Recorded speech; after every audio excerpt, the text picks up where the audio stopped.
Hey, what's up, Terraria fans? Today I'm going to be showing you how to beat Ocram so easily.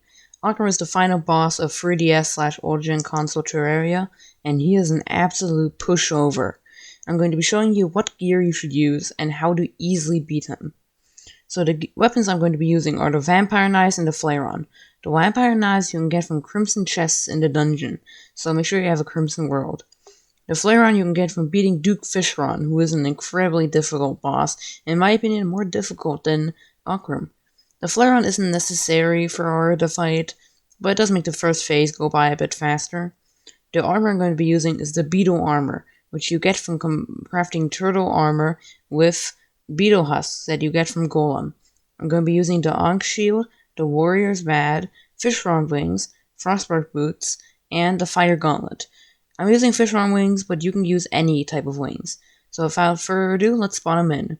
You should first use the Flairon and target Ocram immediately, because he's going to be summoning his servants. I'm using the Vampire Knives here, but Fishron is definitely the way to go for the first phase. And you can see in a bit, I switched to the Fishron to actually do this a bit faster. I recommend building an arena so he can't go underground, because when you're underground, you can't really fight him. Says there, switch out to a Fishron, way higher damage output. The Vampire Knives I would use in the second phase, because health is way more needed there. In the first phase, you don't take that much damage if you have the right armor and gear, so the Vampire Knives healing aren't really needed, and the Flairon's high damage output are way more useful.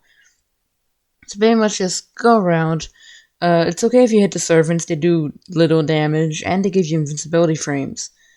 Just make sure not to touch Ocram himself. Okay, second phase. He's gonna get way faster and start using new attacks. Switch to a Vampire Knife so you can get new health every couple seconds or so. And just keep shooting at him. I mean, not shooting, but keep throwing the knives. Servants are gonna be more useful than ever because touching Ocram himself right now would do almost 100 damage. You see right there, he just drained 100 200 damage right there. So just keep flying around him, keep hitting those knives onto his skull. That was weird phrasing. But yeah, just keep throwing the knives, just keep going, and sooner or later, preferably sooner, the boss will be dead. The main thing Ocram drops are Souls of Blight, which can be used to craft some things. I don't really use them that much.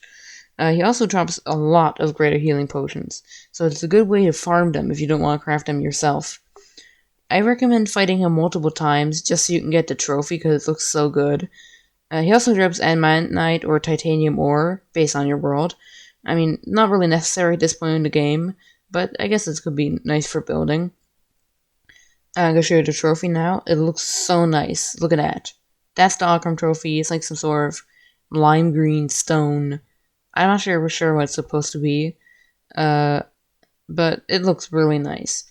So that's how you beat Ocram. Honestly, the hardest part is getting the items themselves. But yeah, this boss is a total pushover if you have the right items. And if you liked the video, then like and subscribe. And I'll probably maybe make more.